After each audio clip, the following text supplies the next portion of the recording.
আমি আজান ভাল পাওঁ আমি আজান ভাল পাওঁ আজান বন্ধ হ'ব নালাগে আজান বন্ধ হোৱাটো আমি কেতিয়াও নিবিচাৰোঁ হঠাৎ মুছলমান আৰু আজানৰ সমৰ্থনত জাতীয় সংগ্ৰামী সেনা হজৰত মহম্মদ খিলঞ্জীয়া অসমীয়াৰ হৃদয়ত আছে হজৰত মহম্মদ আমাৰ প্ৰতিজন অসমৰ খিলঞ্জীয়া অসমীয়াৰ হৃদয়ত আছে আৰু ভৱিষ্যতে থাকিব মন্দিৰৰ দবা মছজিদৰ আজানে ভগৱানক স্মৰণ কৰায় এতিয়া নামঘৰত দবা কোবায় আৰু মছজিদত আজান দিয়ে কি কাৰণে দিয়ে যে ভগৱানক মনত পেলাবৰ কাৰণে সোঁৱৰাই দিয়ে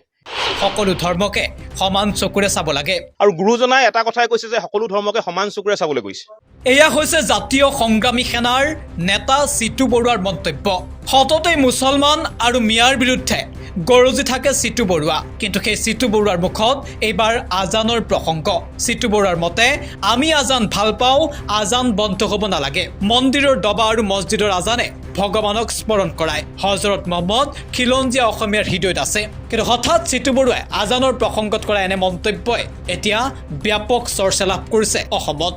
হৈছে ধৰ্মই সমাজখনক ফুলৰ মালাৰ দৰে সংগঠিত কৰে আৰু অধৰ্মই সমাজখন ভাঙি থান বান কৰে আমি মহাপুৰুষ শ্ৰীমন্ত শংকৰদেৱ গুৰুজনাৰ আদৰ্শৰে ডাঙৰ হৈছোঁ আৰু গুৰুজনাই এটা কথাই কৈছে যে সকলো ধৰ্মকে সমান চকুৰে চাবলৈ কৈছে আৰু বৰ্তমান সময়ত হজৰত মহম্মদক লৈ যি ধৰণৰ বিতৰ্ক আৰম্ভ হৈছে এই বিতৰ্ক কেতিয়াও সমীচীন নহয় কোনো কাৰণে গ্ৰহণযোগ্য হ'বই নোৱাৰে হজৰত মহম্মদ আমাৰ প্ৰতিজন অসমৰ খিলঞ্জীয়া অসমীয়াৰ হৃদয়ত আছে আৰু ভৱিষ্যতে থাকিব ইয়াক কোনেও মুচি আঁতৰাব নোৱাৰে ইয়াক কোনেও মুচিব নোৱাৰে সঁচা কথা গতিকে হজৰত মহম্মদক লৈ যিসকলে কটু মন্তব্য কৰিছে অশ্লীল ভাষাৰ গালি গালাজ পাৰিছে তেওঁলোকৰ ওপৰত অসম আৰক্ষীয়ে অতি শীঘ্ৰে বিহিত ব্যৱস্থা গ্ৰহণ কৰিবৰ কাৰণে আমি জাতীয় সংগ্ৰামী অসমে দাবী উত্থাপন কৰিছোঁ কাৰণ এইবিলাক ঘটনাই কিন্তু আমাৰ সাতাম পুৰুষীয়া যি শান্তি সম্প্ৰীতি আছে তাক বিনষ্ট কৰিব আৰু অনাগত দিনত সাম্প্ৰদায়িক সংঘৰ্ষৰ সূত্ৰপাত হোৱাৰ কিন্তু সম্ভাৱনা আছে গতিকে হজৰত মহম্মদক অশ্লীল ভাষাৰ গালি গালাজ পৰাসকলৰ বিৰুদ্ধে অসম আৰক্ষীয়ে কঠোৰ ব্যৱস্থা ল'ব লাগিব দ্বিতীয়তে আমি আৰু এটা কথা ক'ব বিচাৰিছোঁ এতিয়া আজানক লৈ বিতৰ্ক হৈছে কিছু মানুহে বা কিছু সংগঠনে আজান বন্ধ কৰিবলৈ দাবী কৰিছে এতিয়া নামঘৰত দবা কোবায় আৰু মছজিদত আজান দিয়ে কি কাৰণে দিয়ে যে ভগৱানক মনত পেলাবৰ কাৰণে সোঁৱৰাই দিয়ে ইমান এটা সুন্দৰ চিন্তাধাৰা আৰু এই ধৰণৰ মানুহ কিছুমান যিসকল মানুহে আজানৰ বিৰোধিতা কৰিছে আজান বন্ধ কৰিবলৈ দাবী কৰিছে তেওঁলোক মূৰ্খামি বাহিৰে বেলেগ একো হ'ব নোৱাৰে আমি আজান ভাল পাওঁ আৰু আজানক কোনো কাৰণতে আজান বন্ধ হোৱাটো আমি কেতিয়াও নিবিচাৰোঁ নিউজ ডেস্ক সাজদা reality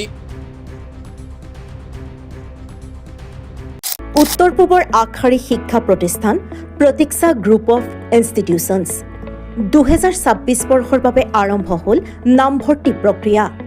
B pharm D pharm BSc nursing BMRIT BMLT GNM BPT পাঠ্যক্ৰমৰ বাবে মুকলি নামভৰ্তি 17 এপ্ৰিলৰ পৰা আৰম্ভ হৈছে বিনামূলীয়া CWE কোচিং আজিয়ে যোগাযোগ কৰক এই নম্বৰত 97063 21768 9181022366 আৰু 9181022377 বিয়া জন্মদিন বা আপোনাৰ যিকোনো বিশেষ অনুষ্ঠানৰ বাবে one stop solution ambience banquets আপোনাৰ প্ৰতিটো অনুষ্ঠানৰ বাবে এটাই শ্ৰেষ্ঠ স্থান Guwahati's finest and luxurious banquet hall ambience banquets perfect for every celebration for booking contact 7099013417 or visit 5th floor above Reliance Centro RG Burwa Road, Guwahati.